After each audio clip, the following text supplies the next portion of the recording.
Hello everyone, welcome to all of you. This is Anju Maurya और आज के इस वीडियो में एक बहुत बेहतरीन टॉपिक के साथ आए हैं जिसका नाम है difference between mitosis and meiosis. देखिए, एक्चुअली इस क्वेश्चन से बहुत सारे आप कह सकते हो डाउट क्लियर हो जाता है और एक पूरा समरी आपके सामने आ जाता है कि माइटोसिस और मियोसिस में किन किन चीज़ों के बेसिस पे डिफरेंस किया जा सकता है।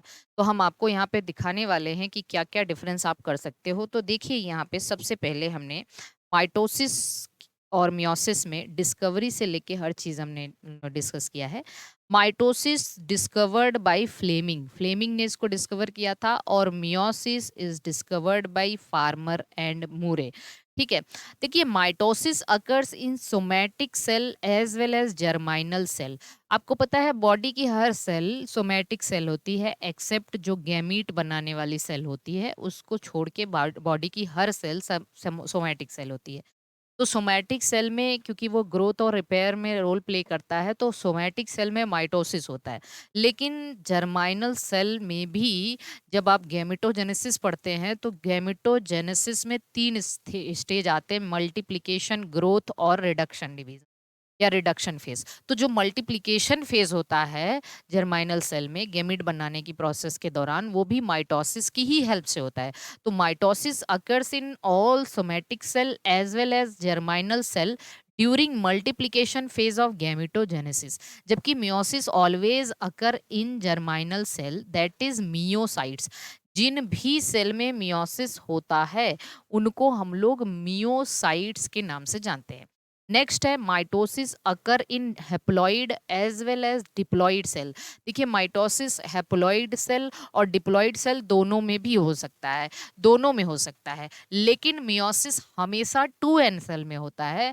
2n मतलब डिप्लॉइड सेल में ही होता है। माइटोसिस में एक सेल से दो डॉटर सेल बनती है, जबकि मियोसिस में एक सेल से चार डॉटर सेल बनती है। और number of chromosomes in daughter cell remain same in the mitosis.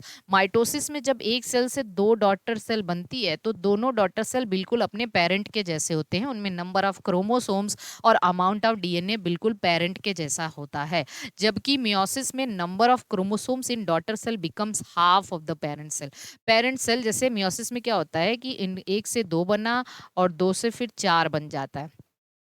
तो जो ओवरऑल एक से चार सेल बनी है, उनमें जो चार गैमीट्स या चार सेल हैं, वो आपको क्या देखने को मिलेंगे, उनमें पेरेंट्स में और डॉटर में जो है, डॉटर में पेरेंट के कंपैरिजन में क्रोमोसोम का नंबर हाफ हो जाएगा। दूसरी चीज ये है, क्योंकि माइटोसिस में क्रोमोसोम का नंबर डॉटर सेल में सेम होता है पेरेंट के जैसे, इसलिए इसको इक्वेशनल डिवीजन कहते हैं।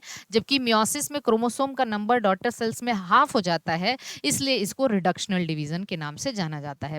इसके बाद अगर हम बात करते हैं माइटोसिस की, तो माइटोसिस केवल एक फेज में होता है, जबकि मियोसिस दो फेज में होता है, मियोसिस 1 और मियोसिस 2। इसलिए माइटोसिस को होम्योटाइपिक डिवीजन कहते हैं, जबकि मियोसिस को हेट्रोटाइपिक डिवीजन कहते हैं।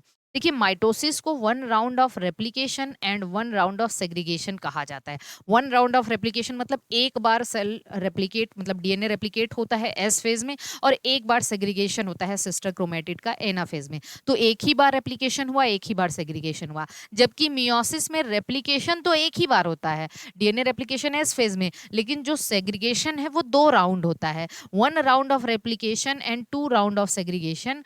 मतलब first in anaphase 1, anaphase 1 में एक बार सेग्रीगेशन होता है, सेग्रीगेशन ऑफ होमोलॉगस क्रोमोसोम, और second time in anaphase 2, anaphase 2 में सेग्रीगेशन ऑफ सिस्टर क्रोमेटिड होता है। तो दो बार सेग्रीगेशन होता है मियोसिस में। इसके बाद आते हैं माइटोसिस में no synapsis, no crossing over, मतलब पेयरिंग ऑफ होमोलोगस क्रोमोसोम भी नहीं होता, क्रॉसिंग ओवर भी नहीं होता। जबकि मियोसिस में सिनेप्सिस जाइगोटीन में, क्रॉसिंग ओवर पैकिटीन में होता है, जिसकी वजह से माइटोसिस में जो डॉटर सेल्स हैं उनमें कोई भी जेनेटिक वेरिएशन देखने को नहीं मिलेंगे।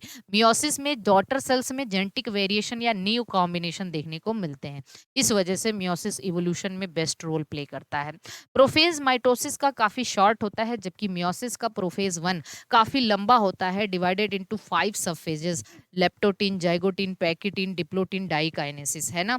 ये mitosis mainly for growth and repair, mainly growth और रिपेयर के लिए होता है माइटोसिस, जबकि meiosis mainly for the formation of gametes and spores, लिख लीजिए, गैमीट्स एंड स्पोर्स के लिए होता है ये मियोसिस, ठीक। Responsible for gametogenesis in parthenogenetic animal. अब देखो ये बहुत इंपॉर्टेंट पॉइंट है कि माइटोसिस जो है पार्थिनोजेनिक, पार्थिनोजेनिक का मतलब जो अनफर्टिलाइज्ड एग से बने होते हैं, जिनका बॉडी ऑलरेडी हैप्लॉइड है, तो वहां पे गेमेटोजेनेसिस तो माइटोसिस से ही होगा ना, बॉडी ऑलरेडी हैप्लॉइड है, उसमें मियोसिस हो नहीं सकता। तो पार्थिनोजेनिक एनिमल में माइटोसिस जो है गेमेटोजेनेसिस में बड़ा इंपॉर्टेंट रोल प्ले करता है, जबकि meiosis responsible for gametogenesis in all organism except parthenogenetic organism. Parthenogenetic organism को छोड़ दिया जाए तो ये ऑल ऑर्गेनिज्म में गेमेटोजेनेसिस में मियोसिस रोल प्ले करता है। एक और इंपॉर्टेंट है, माइटोसिस में प्लेक्टोनेमिक कॉइलिंग देखने मिलता है, मियोसिस में पैरानेमिक कॉइलिंग देखने को मिलता है। प्लेक्टोनेमिक कॉइलिंग का मतलब हुआ डीएनए स्ट्रैंड और क्रोमैटिड्स जो होते हैं coil with each other very tightly. देखो कैसे याद रखेंगे, प्लेक्टो में टी आ रहा है, माइटोसिस में टी आ रहा है, टाइट में टी आ रहा है, तो प्लेक्टो माइटोसिस और टाइटली अरेंज, ठीक है। और पैरानेमिक कॉइलिंग में डीएनए स्ट्रैंड और chromatid coil with each other loosely.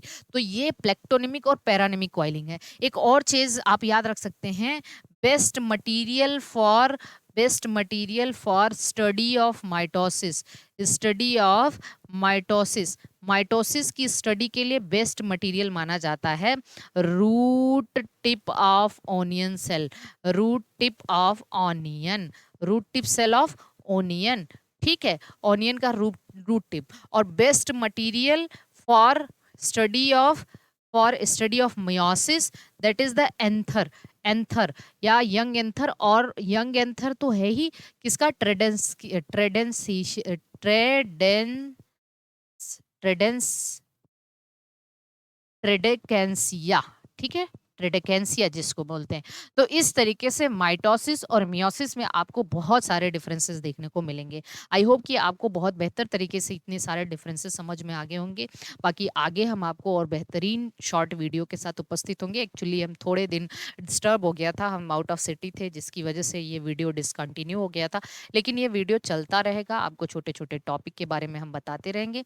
मेरे किसी भी बायोलॉजी से रिलेटेड किसी भी कोर्स के लिए आप मेरे हेल्पलाइन नंबर पर कॉल करके टेस्ट सीरीज या कोर्स से जुड़ सकते हैं। बाकी मिलते हैं अगली वीडियो में, तब तक के लिए बाय बाय सभी को, ऑल द बेस्ट।